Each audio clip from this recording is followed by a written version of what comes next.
రాజసుధా ఛానల్కి స్వాగతం. మన రాజసుధా ఛానల్ ద్వారా మరి ఎన్నో సమస్యలకి చిన్న చిన్న పరిష్కార మార్గాలు, మరి ఎన్నో సందేహాలకి శాస్త్రీయపరమైన సమాధానాలు అన్నీ కూడా మనం తెలుసుకుంటున్నాం.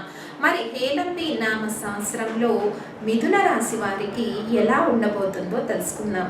ఈ హేలంబి నామ సంవత్సరంలో చాలా వరకు మిథున రాశి వారికి మరి అద్భుతమైన ఫలితాలుగా చెప్పవచ్చు.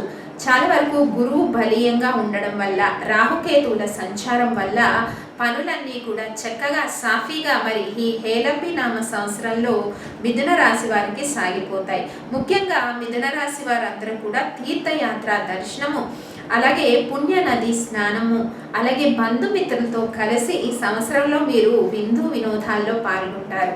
మరి వ్యాపారస్తులకి నూతనంగా వ్యాపారం ప్రారంభించాలనుకున్న వాళ్ళందరికీ కూడా అనుకూలమైన కాలం. మరి మిథున రాశి వారు మరి ఫ్రెండ్స్ విషయంలో, అంటే స్నేహితుల విషయంలో కొంత జాగ్రత్తగా వ్యవహరించాలి.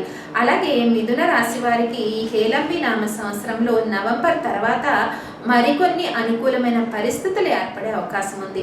మరి మిథున రాశి వారు ఈ సంవత్సరంలో భూగృహ నిర్మాణాలన్నీ కూడా సక్రమంగా ఆ పనులు పూర్తి చేయగలిగే అవకాశం ఉంది. మరి ఎవరైనా కూడా నూతన గృహాన్ని నిర్మించుకోవచ్చు. అలాగే విద్యార్థులకు కూడా చక్కటి అనుకూలమైన కాలంగా చెప్పవచ్చు. మరి హేలంబి నామ సంవత్సరం మిథున రాశి వారికి అద్భుతమైన ఫలితాలు కనిపిస్తున్నాయి.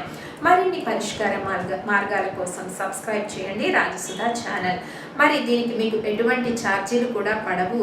ప్రతిరోజు నేను చెప్పే పరిష్కార మార్గాలు కానీ, మరి హేలంబి నామ సంవత్సరం 2017లో ఏ రాశికి ఏ రకంగా ఉండబోతుంది కూడా మనం తెలుసుకోవచ్చు.